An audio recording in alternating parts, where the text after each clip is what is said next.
Gubernur Sulawesi Tengah Rusdi Mastura memberikan hadiah berupa 1 unit rumah kepada Witan Sulaiman.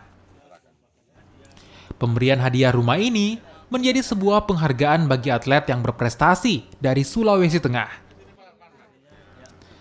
Hadiah rumah yang diberikan terletak di perumahan Kelapa Gading Sigi, Sulawesi Tengah.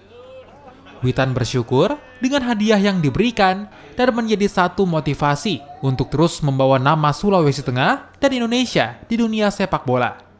Tanggapan saya yang pertama, saya ucapkan terima kasih kepada Pak Gubernur karena sudah memberikan apresiasi ini kepada atlet yang berprestasi.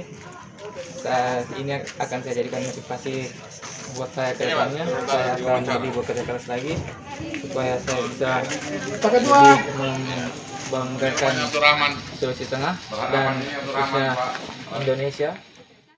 Witan Sulaiman menjadi salah satu pemain andalan timnas Indonesia yang berlaga di Piala AFF 2020 di Singapura. Di ajang ini, Witan menyumbangkan 2 buah gol.